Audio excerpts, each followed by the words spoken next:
Welcome to my Moto camping gear.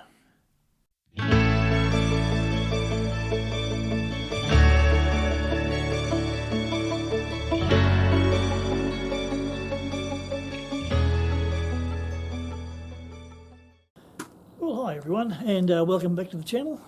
Today it's just a pretty misty, foggy day, winter's day in Taradale, and I thought I'd do a video as an add-on basically to the last camping video I did, the early winter moto camp I did at Kurapaponga. I showed you a little bit about the setup of how I set my campsite up, but I also get a lot of questions about what I carry, how I carry it, and a lot of the guys on two wheels, they're saying we can get a lot more on three than you can on two. To a certain extent that's quite correct, and especially being a Goldwing, they're one of the larger trikes, you can get a bit more on it, but most of the gear I've got I actually carried on Gypsy. My C50 or the 800cc Boulevard, Suzuki Boulevard. So I'll break it down, I'll show you how I load it up, why I loaded the way I do, and then we'll take each bag as it comes off and show you what I've got. Okay, from there, coming up, this bag here carries all my sleeping gear. At the end, this end here, and this is pretty important. The things I put in are in a particular order and for a particular reason. So this is on the back, first bag that can be accessible. Now in here I carry my cordage, I carry stakes for the tents and for the tarp, and the reason for that is when you come into a site, especially if it's really wet, like it's chucking it down with rain, if it's at night, and sometimes you do get caught out, let's face it, we've all been caught with the weather or with lack of daylight at times. If you've got things in a particular order, you know where you put your hands on them straight away. It makes life a lot easier. Okay, so that's why I put them in there. Now up on the top here, this is the big tarp. So if we're caught in the wet, that's the first thing that comes off. All my cordage and pegs are available. I can rig my tarp, everything then goes under it and everyone's dry, everything's dry, and it makes life a lot easier. Okay, the next thing coming down from that is this bag here. This one has got the other two tarps in it, the one that goes under the tent and the one that covers the bike or the trike. It's also got the aluminium poles, there's 3 poles in there, and there's also, when we're using the big tent, I've also got the coffin in there as well, so that all fits nicely in that one. This is my chair. Now this bag here is a 100 litre bag, and that carries all my camping gear, all my my clothes, all my cooking gear, and all the other bits and pieces that I need. Right, now just before I unload everything, I'll just show you how I've got it tied down. Now the bag on the back is just held in with a couple of bungees, and that's quite secure both down here and around and underneath here. And they also go through the handle of the bag. So that way, if we get a problem, if one goes or breaks, the other one's still going to hold the load on there until I can pull over and get it sorted out. And it's the same with these straps here. I've got ratchet straps, hold the rest of it on. They all go through the handles and the cordage for exactly the same reason. They're secured down below here. Now, a little bit of a hack. Sometimes you can't find somewhere to attach that to. So I've got a foot plate here on mine. You could have done it around a foot peg, around its base. But I just got a bit of cordage, wrap some insulation tape around it to give it a bit of protection, so from the sharp edges, and just used that, and then hooked the tie down strap to that. So from there that goes up through, hooks through all the handles, strap it down tight, and comes down onto the top of the top box. You'll find places for it to hook up if you're on 2 wheels. I think I used to hook mine back onto the sissy bar. Alright, we'll start with this first bag, and we've got a visitor. No, that's going off. So this is the bag off the back of the trike, and in here I get room, pair of boots. These are lightweight tramping boots. I got them at the Mountain Warehouse for a really good price. So and they've been very, very good. So that's the first item out of there. Right, sleeping bag.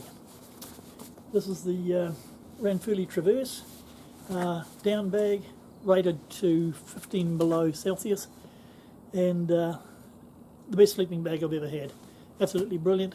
And I got that from hunting and fishing in Napier, and they were really good. I think I've done a little piece on that before.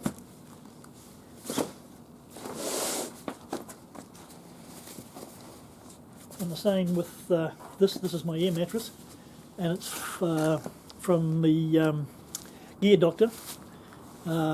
It's rated 5.2, I think it is, which is an insulated air mattress, and that takes you down into the minus centigrade temperatures. So that really helps getting a good comfortable night's sleep.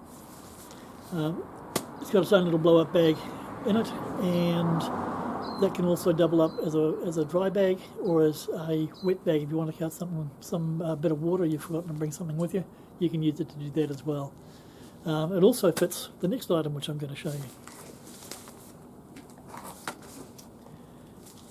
And this is a little bit of luxury. This is a pillow, a blow up pillow. Never had one before. Always used to throw a few clothes in the old sleeping bag or an old shirt or something, and made do with that. This absolutely brilliant. Makes life a lot easier, and to me that's just a wee luxury.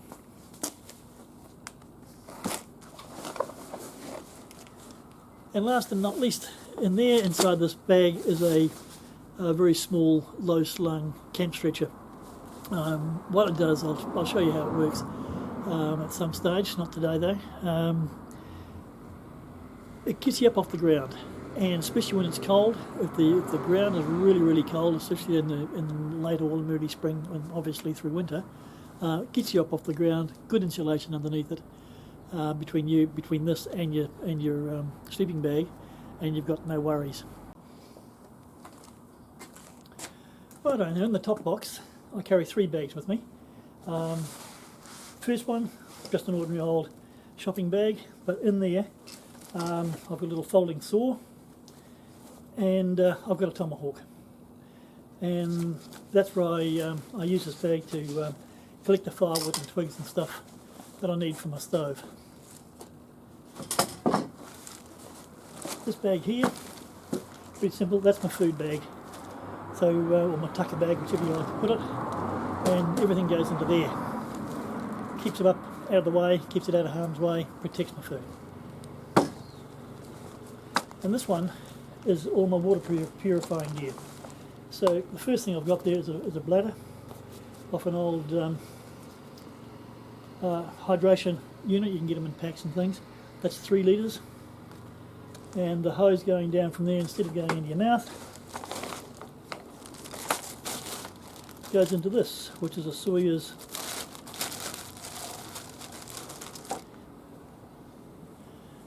it's just a little mini water filter, and that does the job really well.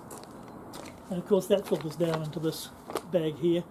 I think that's a 4 or 5 litre bag, and it just folds up, so it's nice and easy to carry with us.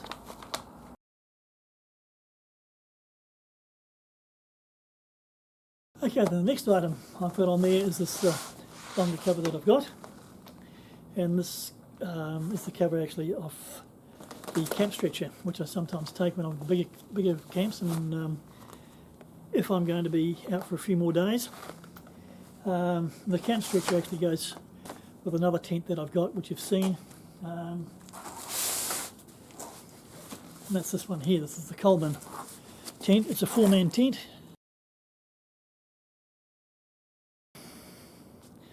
It gives us plenty of room to stretch out, and for getting my gear in there, especially the camera gear. It's good to have that in there and secure. But it's good as a little base tent one now. It's pretty light, just jumps on the back of the bike and takes the place of where this bag is. But the beauty of this bag is that we fit in the other two tarpaulins, the one for under the tent and the one for over the bike, which is all nice and compact.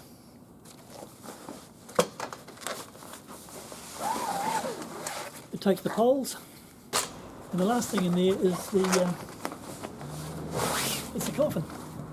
Now, you've seen this in a few of the videos that I've had. It's made by Outer Limits, and this is the Razor back. It's just got a single pole, and it's a great little tent. Used to use this a lot when I was tramping and multi-daying.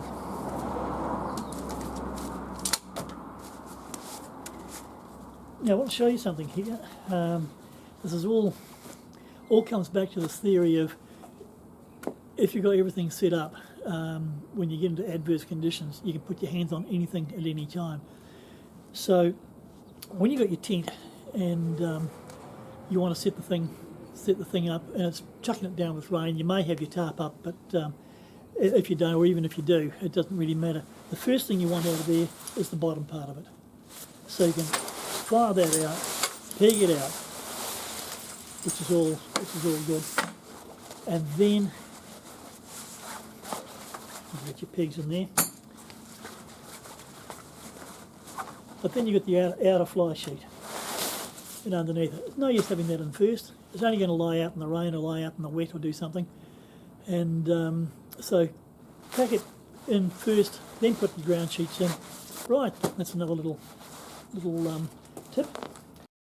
Now today our verse comes from Hebrews, it's chapter 10 and verse 23. And that says, "Let us seize and hold tightly to the confession of our hope without wavering, for he who promised is reliable and trustworthy and faithful to his word." Okay, now we're into the last bag, the big one. It's a 100-litre bag and takes quite a lot of my gear. So let's start with this. We start at the front for a start. In there, not a lot. I've got my journal. I keep a journal when I'm out there camping, and I've got a couple of common birds of New Zealand, a couple of books so I can identify the bird life that I see, and a couple of paraphernalia. I've got a chest harness here for the GoPro. So that's pretty much all that's in there. And this end,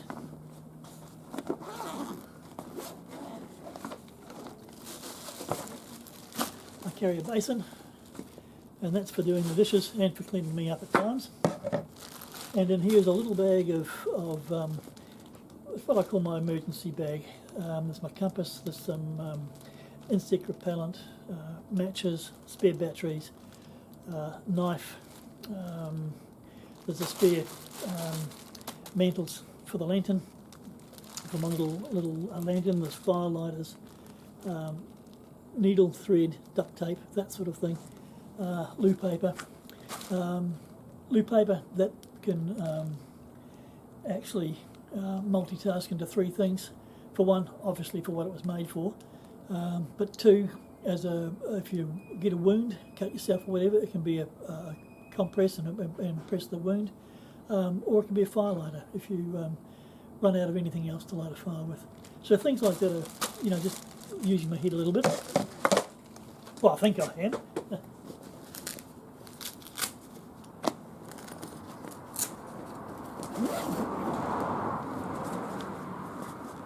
Right, I'll turn it around and go to the other end here. And the first thing out of this end is a mallet. Knocking in pegs, that sort of thing. As you can see, it's been used quite a bit.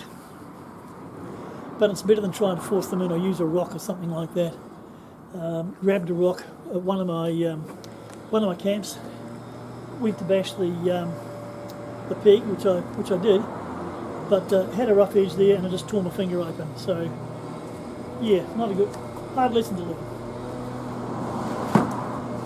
Some spare gas canisters. Grab it while I can. This one was given to me, but shout out to Dave. Thanks very much. During COVID, when these things were almost impossible to get, he had a couple of part ones there and fired them over, so that was really brilliant. So thanks, mate. Right, now the last thing, sorry about that noise, council guys turned up and they're blowing all the leaves and stuff around and clearing the drains, which is good on them. But too much information, TMI. Carry this bottle with me too. I hate getting out in the middle of the night, in a cold night, a rough frosty night, rainy night, and having a pee. So that's what I use, empty it in the morning, and that way I'm not using the country as a toilet. Job done. Right, in the top here. When it's cold, I've got a decent warm jacket, furry hood, and that keeps me toasty warm. This end I carry my clothes. Now just while I'm talking about carrying clothes, over the years I've found that when you get into camp at night, especially if you had a hard day, it's nice to get into this one particular item, and that's this. This is a pair of merino socks. I got them from a company in Christchurch. I think they call themselves Cozy Toes, but they're absolutely brilliant. But it feels really good, and that's the only time I wear them, is at night and around camp after I get in. That's absolutely, they're magic.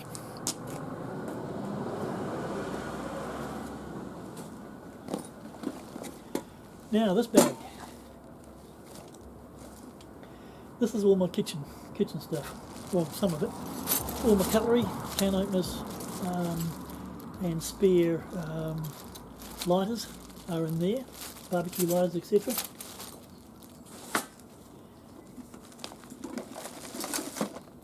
I've started using this. This is a PLB, a personal locator beacon. I've been using this for a few years now. Didn't for a long time. For a long time I did a lot of solo stuff and didn't sort of really think of it. When you're a lot younger, you're 10 foot tall and bulletproof. I was coming down off Kirapaponga one day. I got chased out by the weather and it was closing in quite quickly behind me. And as the clouds closed in, I increased the speed a little bit, which was a bit silly. Dusk was coming on, now night was falling, and my feet went out from under me, and I was on a very steep slope, and I sort of parallel with the ground, and for that nanosecond it went through my mind, this is going to hurt. And yes, it did. Fortunately, nothing got broken. I would have broken my femur, a big bone on the top of my leg. Really corked the muscle up, bruised it badly, and I spent quite a bit of time getting back down to camp again. The point is, if I had broken it, I could have been there for a few days. So that's when I went and got one of these. So yeah, I can recommend those. I've got a 10-year battery life. This has got about 3 years to run yet. So yeah, wear it with me all the time, and I actually wear it on the bike. I've got a pocket that I keep it in my riding jacket. So if I do come off and I'm on my own or get down a bank or something, there's some sort of protection. And on the other side of that, I've got a multi-tool, which helps.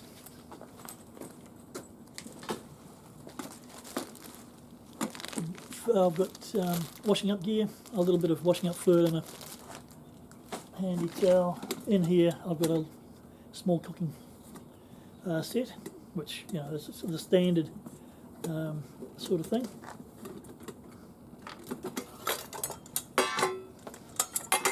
But in there I've got my Covia cooker, little gas cooker, just screws in on the top of your gas cylinder. I've had that for quite a few years now, never let me down. Great investment.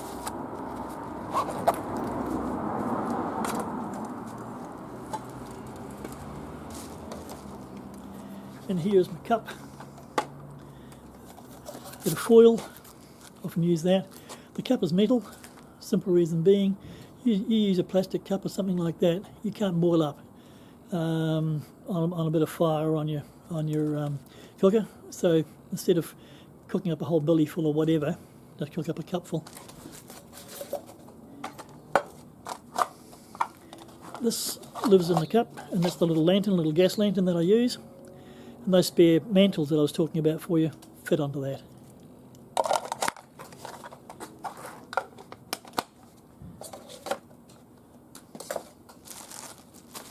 Blue paper, that'll be a must. Spare gas bottle. Hygiene when you're camping can sometimes be a problem, so I take wipes, biodegradable wipes, and make sure they are the ones that, like when you rub your face, wash your face, they're not going to sting your eyes, or the other end of you for that matter. So I find those are really good, quite cheap, very effective. The temperature gauge, which you've seen on a couple of videos. I've got some fire lighters in here. They're just a wooden composite one. I've had those for years and they work really, really well. I've got a hand sanitizer, which helps. And what else have I got here? Oh, this is my last little purchase.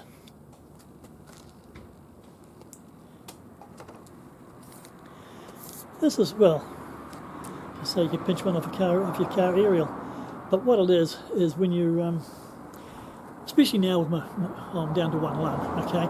So if I'm around a fire and I'm trying to blow into it to get it fired up, I'm also taking in big lungfuls of sometimes smoke and stuff. So this, blow through it and you can get it directed exactly where you want it. Your fire's going. Simple little hack, but it works well and it packs right down.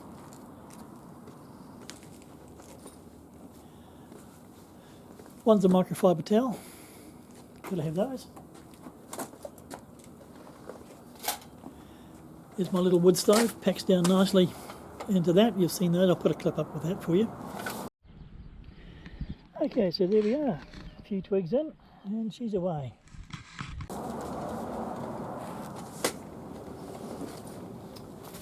This is the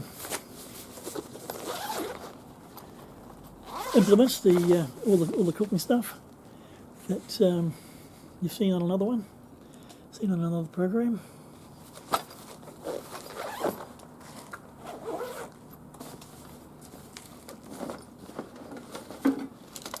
That's my table.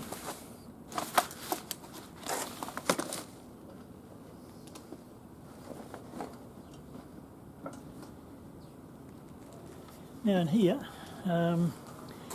very simple. I've got my kettle and I've got my plate. Again, the plate's metal, so I can cook on it if necessary. I keep the in a plate because when you're cooking on fire, you get a whole lot of carbon and stuff on there, so that keeps it all clean inside the bag.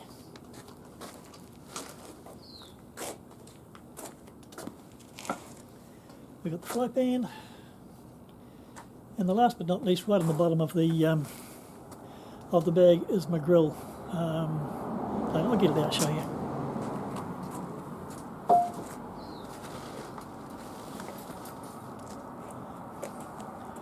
So it's got the big grill. It's got the legs on it so you can set it up, and you've seen that on a couple of others as well. So there you go, that's my gear. Yes, I could do without some of that stuff, but I can't see why I should. I've done the hard yards. Okay, so there you go. That's what I take with me. I'll flick up a shot, if I haven't already, of Gypsy, packed up pretty much the same way. Some of the other stuff that I've got on the top here, I would have carried in the saddlebags. So there you have it. That's what I've got. I think if you, this is all set up just for me. If Helen was riding with me, I'd have very little of the stuff with me. We'd be staying in cabins or motels, and yeah, I've still got that feeling of magic as I was when I was a kid of camping. A little campfire and a little tent and all the rest of it. See, when I was a kid, this is going back into the 50s. Yeah, I know, I'm ancient. We were up in the Hunua Ranges, that's where I grew up, my first few years anyway. We could walk out of the back of the house, out the back door of the house, across about 10 yards of lawn, or 10 metres as it is these days, and we're into a big block of native bush. And that's where I think I really got my love for the outdoors and the camping. Yeah. So there you go. I hope this helped. So thanks for watching. Don't forget to ride free, and of course, God bless.